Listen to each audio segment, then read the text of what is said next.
My name is Nina Hampton. Like I said, I've been on the team for about 6 years here at Texan Church, but the whole time still being in ministry myself. My husband and I are a part of a church plant here in the KC-Mo area. So I see some people from the KC area. We are here 100%. I am in it, rocking it with you. So yeah, we're excited about today, about just what we're going to talk about, because a lot of times what we do as the Texan Church team, we're really tactical. We like to give you things and to give you resources, but I'm excited because today we're talking about strategy, and we're really just going to kind of talk about the why and the how of what we do. So, we've already kind of done this, but really quick, if you could pop in the chat, and if you haven't already let us know, who you are, where you're from, definitely do that. But tell us something in the chat.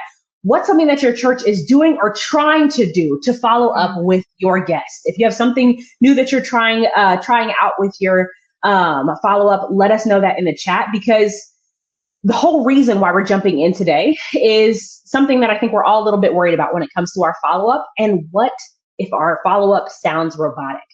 What if I sound like a robot? I'm using an automated system. I'm using this really awesome communication tool. That's cool, but do they really know that I'm a human being? We asked tons of our members about what their fears were, and that was kind of the resounding commonality. What if it doesn't sound like a human? And today we're going to talk about how to make sure that it doesn't. And that's what we mean by culture code. So it's the secret, not so secret way to make your follow-up sound like you. And so that kind of brings us to really, what's at stake today. And so, we put all this work into our Sunday morning experiences, right? We're trying to do new things. I see those kind of coming into the chat. You're trying to send out welcome videos and, doing things to make your Sunday morning experience great for your guests. You want them to feel welcomed. You want to make sure that coffee is hot and that it's not burned.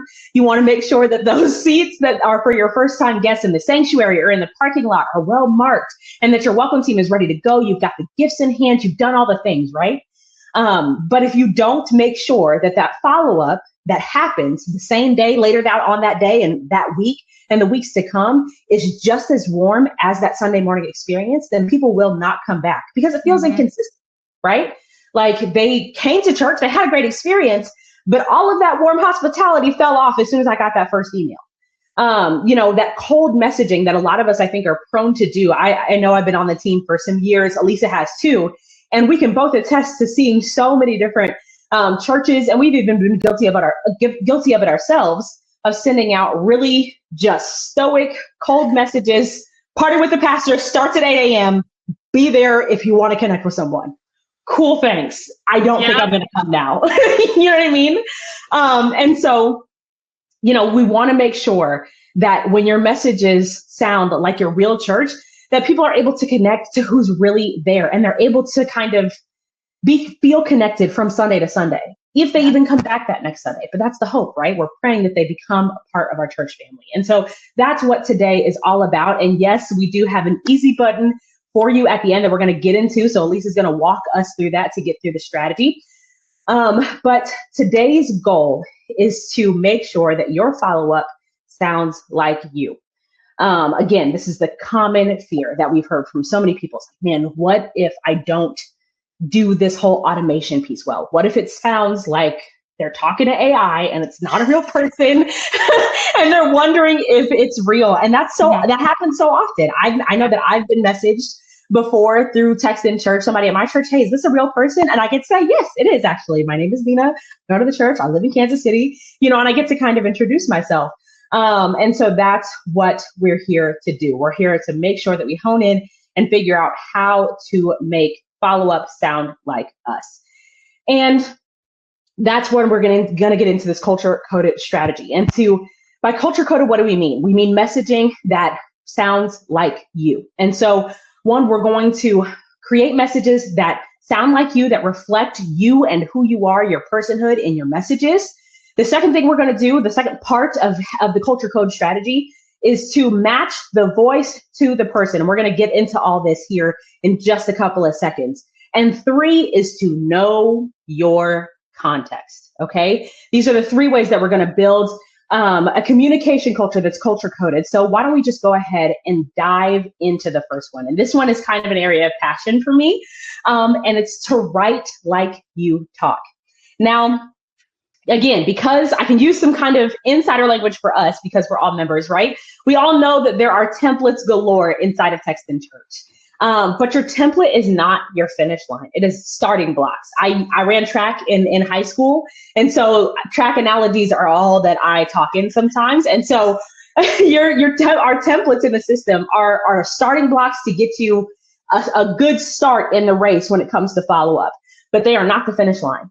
Now, don't get me wrong. I do think our templates are phenomenal to, if you are in a pinch, you got an event that's coming in a couple of days, you just signed up on your account, and you need to make sure that you have, you need to make sure that you have a follow-up in place. You can definitely use our templates to start, but you want to make sure that at some point, it doesn't sound like it's coming from, stopchurchphoto.com or something like that. Like, it's not something that you copy and pasted from somewhere.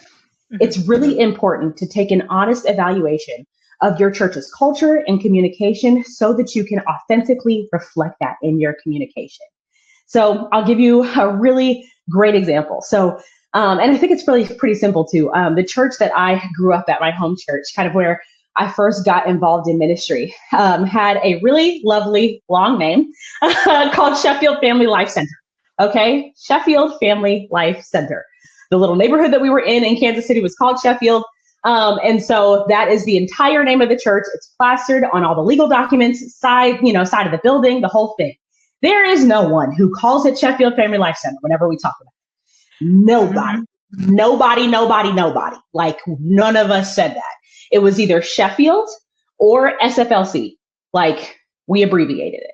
And so I made sure whenever I was sending out messaging on behalf of the church or anything like that, I would make sure that I put Sheffield or SFLC in all of our messages rather than Sheffield Family Life Center. That's a really small example, but I think it's a good one, because what you don't want to do, you don't want to train those people who are coming into your church to kind of operate in a way that isn't consistent with the rest of the church, right? So if somebody goes around saying Sheffield Family Life Center, everybody's gonna be like, why did you say the church's whole government name?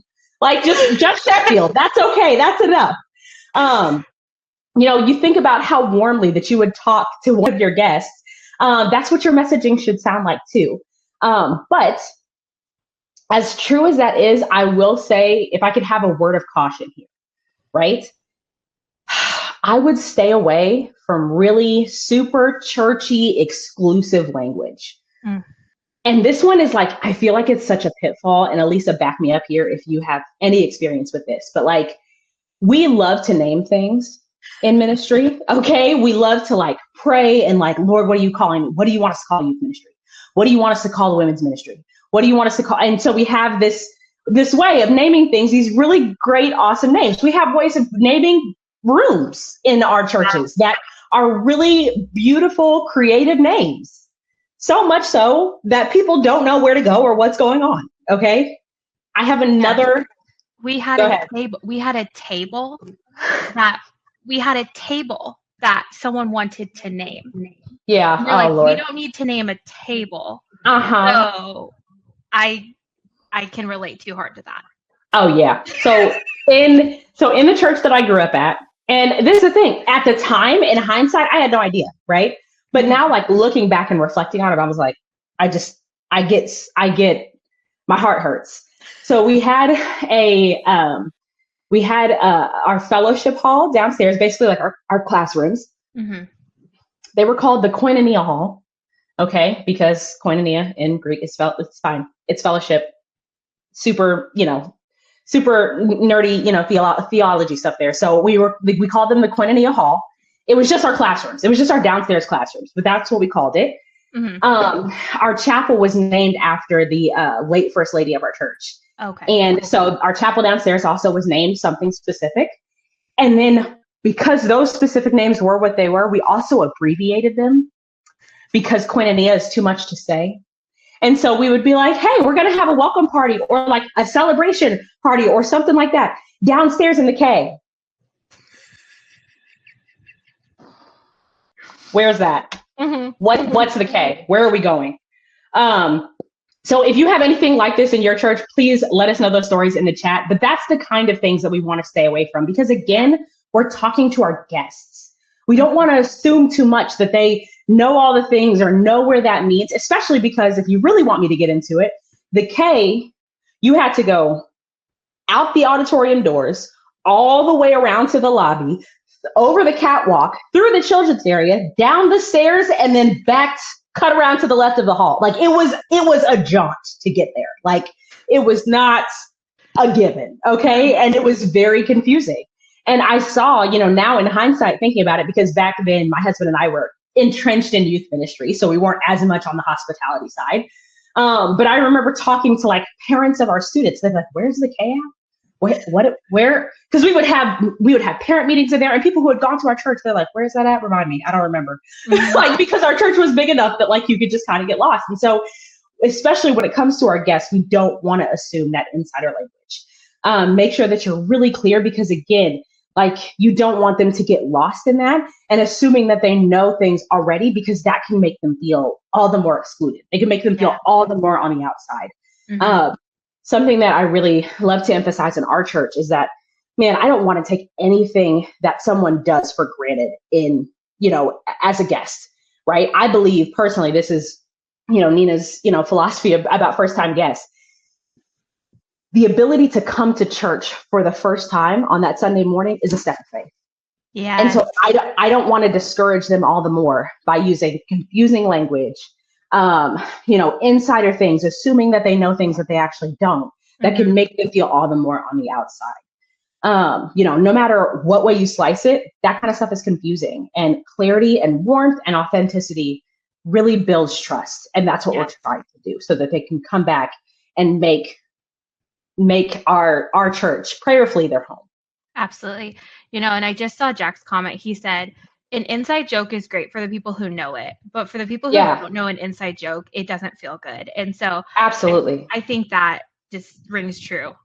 Yeah, absolutely. I think, and it's great because like, I love a good inside joke. Again, when I'm in on the joke, when I'm on the inside, I love it. Yeah. Right.